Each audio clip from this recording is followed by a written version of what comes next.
Crypto currency एक बहुत ही नया कॉन्सेप्ट है। हालांकि ये 12 साल पुराना कॉन्सेप्ट है, लेकिन लोगों ने इसे हाल ही में नोटिस किया है। कुछ लोग इसे मनी का न्यू फॉर्म मानते हैं और कुछ लोग क्रिप्टो करेंसी को एक बेकार इन्वेस्टमेंट मानते हैं।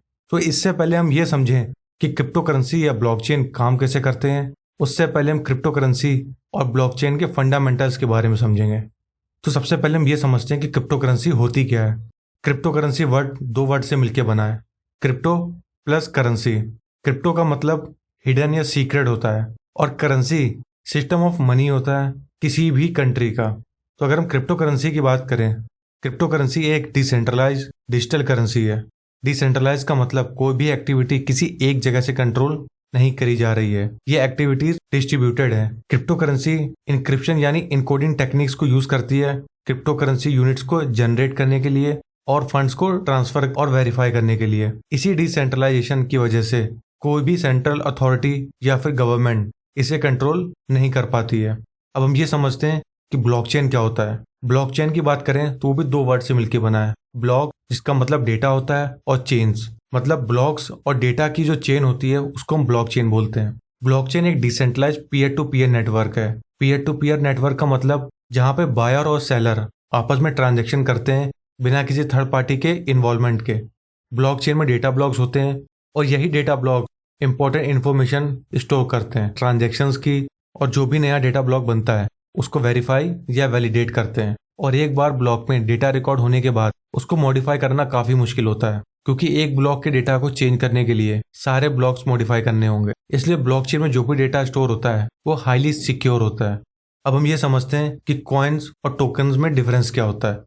क्रिप्टो करेंसी को बेसिकली दो सब कैटेगरीज में डिवाइड किया गया है, जैसे कि कॉइन्स और टोकन्स। ये दोनों ही क्रिप्टो करेंसीज हैं, लेकिन दोनों में एक मेजर डिफरेंस होता है। अगर हम कॉइन की बात करें तो जो कॉइन होता है उसका खुद का ब्लॉकचेन नेटवर्क होता है जिसपे सारे ट्रांजेक्शन्स होते हैं, जैसे कि बिटकॉइन, इथेरियम, नियो और एमरकॉइन। ये सब कॉइन्स हैं क्योंकि इनका खुद का ब्लॉकचेन नेटवर्क है। तो अगर आपको भी खुद का कॉइन क्रिएट करना है तो आपको खुद का ब्लॉकचेन नेटवर्क क्रिएट करना होगा। और अगर हम टोकन्स की बात करें तो जो टोकन्स होते हैं वो कॉइन्स के एग्जिस्टिंग ब्लॉकचेन नेटवर्क जैसे नियो और इथेरियम पर काम करते हैं, और कोई भी नियो और इथेरियम का ब्लॉकचेन नेटवर्क यूज कर सकता है अपनी क्रिप्टो करेंसी डिजाइन करने के लिए। अब हम क्रिप्टो करेंसी की हिस्ट्री देखते हैं। अगर हम क्रिप्टो करेंसी के पास्ट की बात करें तो वर्ल्ड की फर्स्ट क्रिप्टो करेंसी बिटकॉइन है, जो कि सतोशी नाकामोटो ने 2008 में बिल्ड की, जो कि इसलिए डिजाइन करी गई थी क्योंकि जो 2008 में आर्थिक मंदी आई थी जिसमें सारा बैंकिंग इंफ्रास्ट्रक्चर कोलैप्स हो गया था। तो फ्यूचर में इस तरह की आर्थिक मंदी से बचने के लिए बिटकॉइन को डिजाइन किया गया था, और यही बिटकॉइन बाकी सारी क्रिप्टो करेंसीज की फाउंडेशन बनी। और अगर हम आज की बात करें तो 5000 से भी ज्यादा क्रिप्टो करेंसीज हैं मार्केट में, जैसे कि रिपल्स, इथेरियम, डॉजकॉइन एटसेट्रा। अब हम ये समझते हैं कि क्रिप्टो करेंसी काम कैसे करती है। अभी तक जो भी हमने डिस्कस किया उसमें हमें यह समझ में आ गया कि क्रिप्टो करेंसी और ब्लॉकचेन दोनों एक दूसरे के इंटीग्रल पार्ट्स हैं। क्रिप्टो करेंसीज की वर्किंग को हम एक एग्जांपल से समझते हैं। मान लो दो लोग हैं, ए और बी। ए बी को 2 बिटकॉइन का ट्रांजैक्शन करता है पीयर टू पीयर नेटवर्क पे, जिसमें कई सारे नोड्स होते हैं, और इन नोड्स पे कई सारे लोग होते हैं जो कि ट्रांजैक्शन की इंफॉर्मेशन जैसे अकाउंट नंबर, नेम और नंबर ऑफ करेंसी को वेरीफाई करते हैं लेजर में अपडेट करके। और ये जो ट्रांजैक्शंस होते हैं वो एक नया ब्लॉक क्रिएट करते हैं, और इसी तरह से कई सारे ट्रांजैक्शंस पे कई सारे ब्लॉक्स बन जाते हैं और ब्लॉक्स की चेन बन जाती है, और इसीलिए इसे हम ब्लॉकचेन कहते हैं। तो अब सवाल ये है कि ये लोग जो ट्रांजैक्शंस को वैलिडेट या वेरीफाई करते हैं लेजर में, उनको क्या मिलता है। तो जो ये पार्टिसिपेंट्स होते हैं जो अपने कंप्यूटर्स और इलेक्ट्रिसिटी को यूज़ करते हैं, उनको as a reward crypto currency मिलती है, और इन्हीं लोगों को माइनर्स बोलते हैं। और इस क्रिप्टो करेंसी के रिवॉर्ड प्रोसेस को ही क्रिप्टो करेंसी की माइनिंग बोलते हैं। तो अब हम ये डिस्कस करते हैं कि हम किसी भी क्रिप्टो करेंसी की डुप्लीकेट कॉपी क्यों नहीं बना सकते।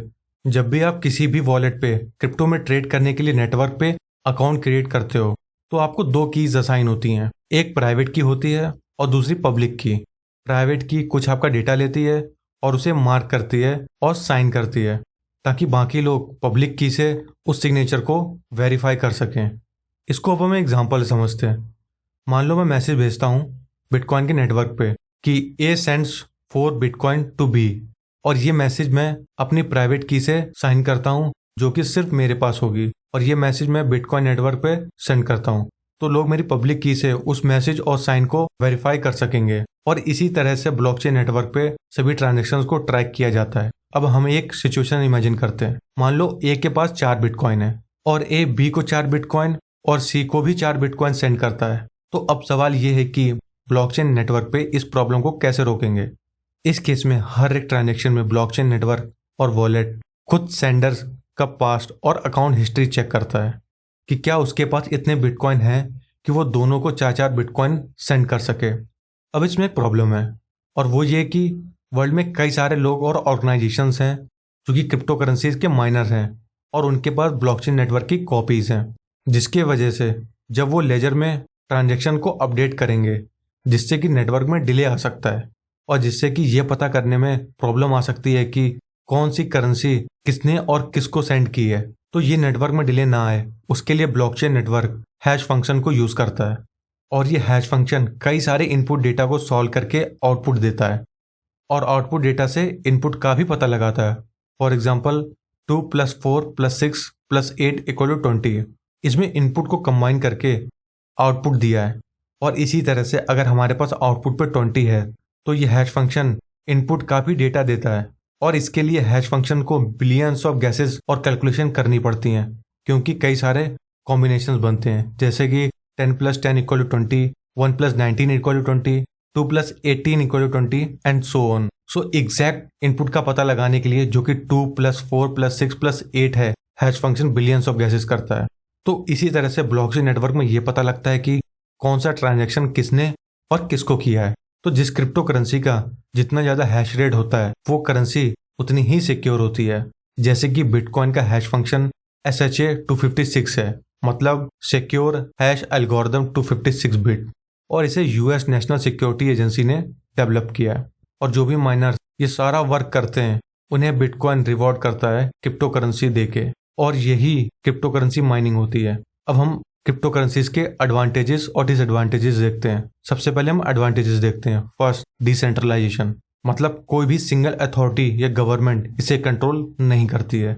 Second, fast and unlimited transaction, crypto currency में ट्रांजैक्शन काफ़ी फास्ट होता है और इस पर किसी भी अमाउंट की ट्रांजैक्शन लिमिट नहीं है। Third, low transaction fee. Fourth, accepted internationally. और अगर हम फिफ्थ एडवांटेज की बात करें तो वो है transparency and anonymity. Blockchain network जो कि डिसेंट्रलाइज होने की वजह से उसकी वजह से क्रिप्टो करेंसीज के ट्रांजैक्शन में ट्रांसपेरेंसी मेंटेन रहती है और किसी को पता नहीं चलता है कि किसने ट्रांजैक्शन किया है। अब हम क्रिप्टो करेंसीज के डिसएडवांटेजेस की बात करते हैं। तो सबसे बड़ा डिसएडवांटेज है लिमिटेड एक्सेप्टेंस।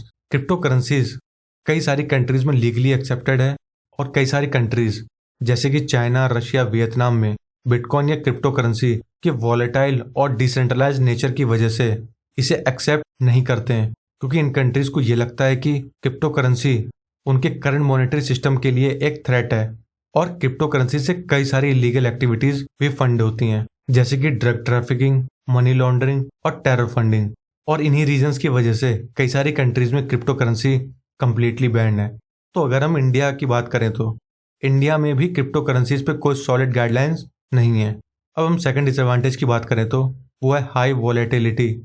अगर हम क्रिप्टो करेंसी मार्केट की बात करें तो ये हाईली अनस्टेबल है, इसमें काफ़ी अप्स एंड डाउन्स रहते हैं। तो क्रिप्टो करेंसी हाई रिस्क और हाई रिटर्न की इन्वेस्टमेंट है। Third, transactions are non reversible.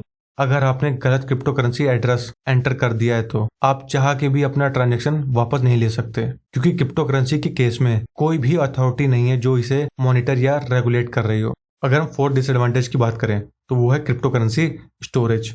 कई बार ऐसा हुआ है कि कई सारे क्रिप्टो करेंसीज के ओनर हैं जिन्होंने अपनी डिवाइस खो दी या अपनी प्राइवेट की भूल गए, जिसकी वजह से वो अपनी क्रिप्टो करेंसीज को वापस से कभी भी एक्सेस नहीं कर सके और सारा पैसा खो दिया। तो अब हमने वीडियो में जो भी देखा है उसकी समरी समझते हैं।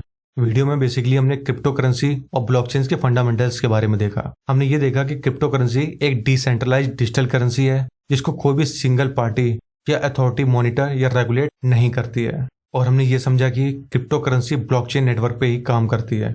और ब्लॉकचेन नेटवर्क की अगर हम बात करें तो ब्लॉकचेन एक decentralized peer to peer network है, मतलब बायर और सेलर्स के बीच में कोई भी थर्ड पार्टी नहीं होती है। और अगर हम ब्लॉकचेन की बात करें तो ब्लॉकचेन में डेटा ब्लॉक्स होते हैं जो कि सारा डेटा ट्रांजैक्शन का स्टोर करते हैं। वीडियो में हमने ये भी देखा कि कॉइन्स और टोकन्स में डिफरेंस क्या होता है। कॉइन्स बेसिकली वो होते हैं जिनका खुद का ब्लॉकचेन नेटवर्क होता है, जैसे कि बिटकॉइन, इथेरियम, नियो और एमरकॉइन। और अगर हम टोकन्स की बात करें तो उनका खुद का ब्लॉकचेन नेटवर्क नहीं होता है, वो एग्जिस्टिंग ब्लॉकचेन नेटवर्क जैसे कि नियो और इथेरियम इनके ऊपर काम करते हैं और सारा ट्रांजेक्शन टोकन्स का एग्जिस्टिंग ब्लॉकचेन नेटवर्क ही हैंडल करता है। अगर हम क्रिप्टो करेंसी की हिस्ट्री की बात करें तो 2008 में सतोशी नाकामोटो ने वर्ल्ड की पहली क्रिप्टो करेंसी यानी बिटकॉइन डिजाइन की थी, जो कि 2008 की आर्थिक मंदी को लेकर डिजाइन करी गई थी, क्योंकि जिसकी वजह से सारा बैंकिंग इंफ्रास्ट्रक्चर कोलैप्स हो गया था। तो फ्यूचर में ये प्रॉब्लम ना आए इसके लिए एक पैरेलल मॉनेटरी सिस्टम डिजाइन करा गया था। और अगर हम आज की डेट की बात करें तो 5000 से भी ज्यादा क्रिप्टो करेंसीज हैं मार्केट में। और हमने ये भी देखा कि क्रिप्टो करेंसी काम कैसे करती है, जिसमें हमने ये समझा कि crypto currency basically blockchain network पे काम करती है, जिसमें कई सारे नोड्स होते हैं और उन नोड्स पे कई सारे माइनर्स होते हैं जो ट्रांजैक्शंस को वेरीफाई और वैलिडेट करते हैं और उन ट्रांजैक्शन को लेजर में अपडेट करते हैं। और जो लोग ये अपडेट करते हैं उनको माइनर्स बोलते हैं। और क्रिप्टो करेंसी नेटवर्क इन माइनर्स को रिवॉर्ड में क्रिप्टो करेंसीज देता है और इसी प्रोसेस को ही हम क्रिप्टो करेंसी की माइनिंग बोलते हैं। और हमने ये भी देखा कि crypto currency network hash function का यूज करते हैं क्रिप्टो करेंसी को ट्रांजैक्शन को काफी सिक्योर और एफिशिएंट बनाने के लिए। और एंड में हमने क्रिप्टो करेंसीज के एडवांटेजेस और डिसएडवांटेजेस को डिस्कस किया। अगर हम क्रिप्टो करेंसीज के एडवांटेजेस की बात करें तो सबसे मेजर एडवांटेज है डिसेंट्रलाइजेशन और सेकंड है fast and unlimited transaction. Third advantage की बात करें तो low transaction fee. Fourth accepted internationally. Fifth transparency and anonymity. अगर हम क्रिप्टो करेंसी के डिसएडवांटेज की बात करें तो सबसे मेजर डिसएडवांटेज है लिमिटेड एक्सेप्टेंस। सेकंड डिसएडवांटेज है high volatility.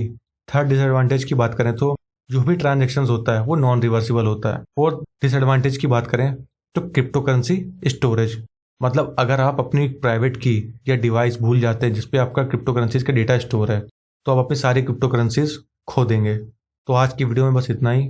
Keep investing in your assets and keep investing in yourself. Thank you for watching.